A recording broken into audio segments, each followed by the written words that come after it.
بانو قدسیہ کہتی ہیں انسان کو اپنے دکھ سیلیبریٹ کرنے چاہیے، جیسے کہ منہ پر ہنسی سجا کر اچھے سے بال بنا کر، سب سے پسندیدہ کپڑے اور پسند کے رنگ کا انتخاب کر کے کوئی دیکھے تو بکھرا ہوا نہ سمجھے، کیونکہ ہمدردی زہر لگتی ہے۔ غریب گھرانوں میں بھی رشتے کیجیے حضور، قسم خدا کی بڑے سلیقے سے رہتی ہیں۔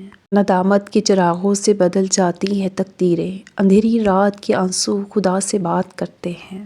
انسان امیدوں سے بندھا ایک ضدی پرندہ ہے، جو گھائل بھی امیدوں سے ہے اور زندہ بھی امیدوں پر ہے۔ مرد کی وفا کا پتہ عورت کی بیماری میں لگتا ہے، کسی کا کھوٹا ہے یا کھرا، اور عورت کی محبت مرد کی بے روزگاری کے وقت پتہ چلتی ہے کہ وہ کاغذی ساتھی ہے یا واقعی شریک حیات ہے۔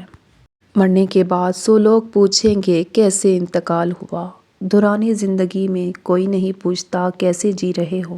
درختوں سے تعلق کا ہنر تو سیکھ لے انسان، جڑوں میں زخم لگتے ہیں ٹہنیاں سوکھ جاتی ہیں۔ خود کو اللہ کی رضا کے سامنے ایسے ڈال دو جیسے سمندر میں تیرتا ہوا لکڑی کا بے جان سا ٹکڑا۔ ہو سکتا ہے جو اللہ نے تم سے لیا ہے اسے ہی بہتر بنا کے تمہیں دوبارہ دے دیا جائے۔ امیر آدمی غصہ کرتا ہے تو لوگ کہتے ہیں صاحب کا بی پی ہائی ہو گیا ہے۔ جب غریب آدمی غصہ کرتا ہے تو کہتے ہیں اس کا دماغ خراب ہو گیا ہے۔ میرے پیچھے مت چلو شاید میں رہنمائی نہ کر سکوں، میرے آگے مت چلو شاید میں پیروی نہ کر سکوں، میرے ساتھ ساتھ چلو اور میرے دوست ہو جاؤ۔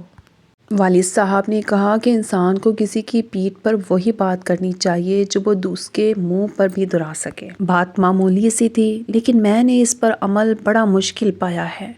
ہاں، جب کبھی اس پر عمل پیرا ہونے کی توفیق ملی ہے، اس وقت زندگی بڑی ہلکی اور آسان محسوس ہوئی ہے۔ اگر کوئی شخص مجھے نہ جانے اور نہ پہچانے تو مجھے کوئی افسوس نہیں، لیکن اگر میں خود کو نہ جانوں اور نہ پہچانوں تو مجھے بہت افسوس ہوگا۔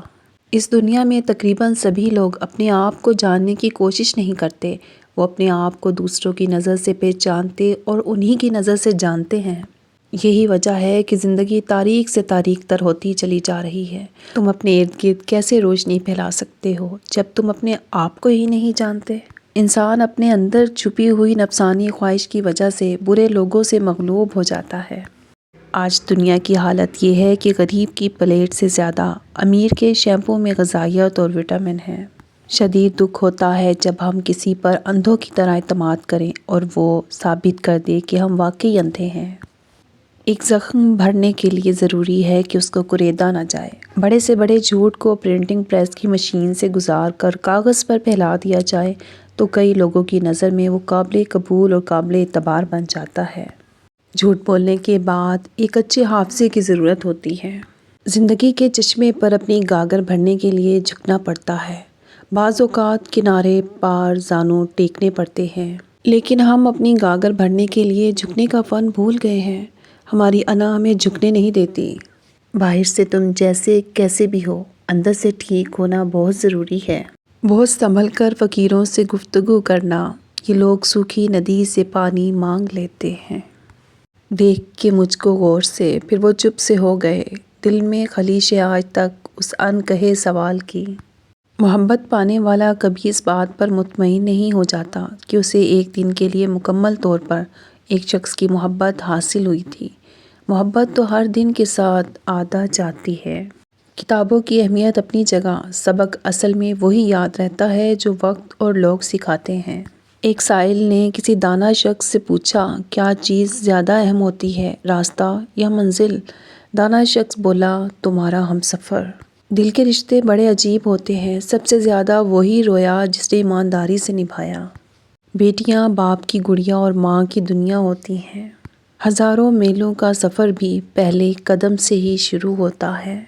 کچھ چیزیں بہت دیر بعد بھی پلٹ کر آ جاتی ہیں، خصوصاً کسی کو دیا ہوا دھوکہ اور بولا ہوا جھوٹ۔ دل ٹوٹ جائے تو یہ سوچ کر مسکرا دینا کہ خدا کو محبت ٹوٹے ہوئے دلوں سے ہی ہے۔ میاں بیوی کو ایک دوسرے پر اتنا بھروسہ ہونا چاہیے کہ بات بے بات صفائیاں نہ دینی پڑیں۔ بیٹیوں کو اپنی جنگیں خود لڑنی پڑتی ہیں، چاہے وہ کردار کی ہوں یا اعتبار کی۔ بولنا سب کو آتا ہے، بس کسی کا دماغ بولتا ہے، کسی کا اخلاق بولتا ہے اور کسی کی زبان۔ دل سے اگر صاف رہو گے تو کم ہی لوگوں کے خاص رہو گے۔ ہر اگنے والی چیز یہ بتاتی ہے کہ انسان جو بیجتا ہے وہی کاٹتا ہے۔ اے میرے دوست، اگر تم سمجھدار ہو تو محبت کے سوا کچھ نہ بیجو۔ بہترین بیوی وہ ہے جو تمہاری موجودگی میں عورت اور تمہاری غیر موجودگی میں مرد بن جائے۔ اکثر اوقات سچ کڑوا نہیں ہوتا، سچ بولنے کا انداز کڑوا ہوتا ہے۔ ہم سچ بولنے کے ساتھ ساتھ دراصل دوسرے کو ذلیل کر رہے ہوتے ہیں اور توقع رکھتے ہیں کہ ہماری ذلیل کرنے کی حرکت کو صرف سچ ہی سمجھا جائے۔ بدلے ہیں مزاج ان کے کچھ دنوں سے، وہ بات تو کرتے ہیں، باتیں نہیں کرتے۔ اور بانو آپا کہتی ہیں، خواہشات تو سبھی کے دل میں ہوتی ہیں، سب ان کی تکمیل چاہتے ہیں، لیکن دیکھنا یہ پڑتا ہے کہ ان تک رسائی کے لیے کون سا راستہ جاتا ہے۔ اسی راستے کے انتخاب میں تو انسان کا پتہ چلتا ہے، اسی انتخاب میں انسان کی بڑائی یا اس کا چھوٹا پن چھپا ہے، پتہ چلتا ہے کہ وہ سونے کا ہے یا پیتل کا۔ اگر انسان یہ سمجھ لے کہ کوئی چیز مستقل نہیں ہے، پھر نہ تو وہ اچھی قسمت پر زیادہ خوش ہوگا اور نہ ہی اپنی بری قسمت پر غمزدہ ہوگا۔ مرد ہر دفعہ عورت سے ایک نئی ادا مانگتا ہے اور اپنے لیے صرف ایک ہی انداز حیوانیت کافی سمجھتا ہے۔ وہ عورت کے ہمیشہ ہنسنے سے بھی تھک جاتا ہے اور پہم رونے سے بھی اکتا جاتا ہے۔ مرد ہر کیفیت عارضی چاہتا ہے۔ میں نے سیکھا ہے فقیروں سے سخاوت کا ہنر، چند سکوں پہ وہ لاکھوں کی دعا دیتے ہیں۔ میں نے محبت میں عورت سے بڑا بیوقوف نہیں دیکھا۔ اکثر ایسے لوگوں کو اپنا سمجھ بیٹھتی ہے جو خود اپنے بھی نہیں ہوتے۔ دیمک زدہ کتاب تھی، یادوں کی زندگی، ہر ورق کھولنے کی خواہش میں پھٹ گیا۔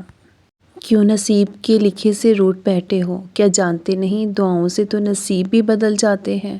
کیوں معجزوں پر سے یقین کھو بیٹھے ہو؟ کیوں جانتے نہیں کہ معجزوں پر قدرت رکھنے والا صرف اللہ پاک ہے؟ سیکھنے کی چیز عزت کرنا اور کروانا ہے، محبت تو خود ہی ہو جاتی ہے۔ بانو قدسیہ۔ حد سے زیادہ لاپرواہی اور ضرورت سے زیادہ خیال، یہ دونوں ہی ایک نتیجے پر پہنچتے ہیں، وہ ہے اس شخص کو کھو دینا جس سے آپ محبت کرتے ہیں۔